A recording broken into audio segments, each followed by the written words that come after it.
E eu acho que essa história de trabalhar com o meu propósito e com aquilo que eu acreditava, e não estar feliz, começou realmente quando cresceu dentro de mim o desejo de ser mãe. Assim como a Nina, eu também eu falo que eu entrei na administração sem saber o que eu queria, e eu saí sem saber o que eu queria.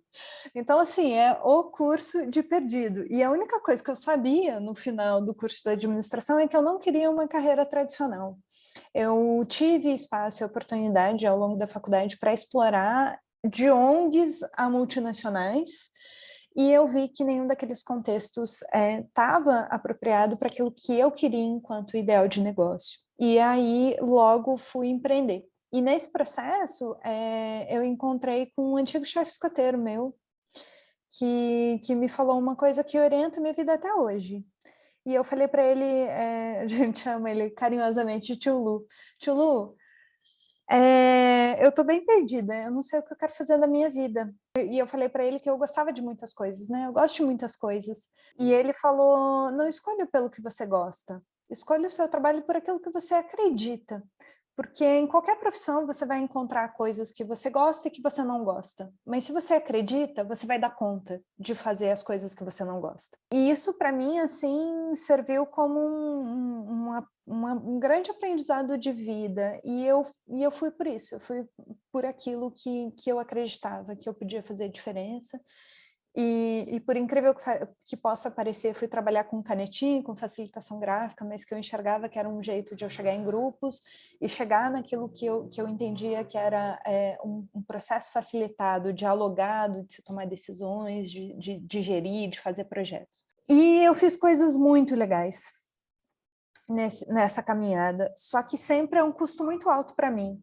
Então, eu comecei como autônoma, abri uma empresa, tive uma sociedade que não deu certo, depois vim para Mirar, mas era um ritmo de trabalho muito intenso, um estresse muito intenso, porque eu precisava estar todo dia bem, todo dia na frente de 30 pessoas, eu não podia deixar a bola cair, era a minha cara que estava na reta, muitas vezes, dos projetos, assim. E então, assim, era uma pressão muito grande e o trabalho, assim, me consumia muito. Eu acho que, primeiro eu achei que me consumia em tempo de trabalho e depois eu entendi que não era só tempo. No primeiro momento foi tempo, mas depois eu entendi que não era só tempo, mas era realmente uma aceleração muito constante, uma pressão muito, muito constante. E o trabalho que eu fazia precisava também de uma disponibilidade, assim, de estar integralmente presente, de não ter pausa, de muitas vezes precisar trabalhar. E aí, quando eu me deparei com essa vontade da maternidade, quando isso chegou para mim, que também não foi sempre assim, eu não nasci sabendo que eu queria ser mãe, eu percebi que não ia ser possível trabalhar dessa forma e ser a mãe que eu gostaria de ser. Eu acho que em tudo a gente tem idealizações, né? Mas isso me tocou profundamente, assim.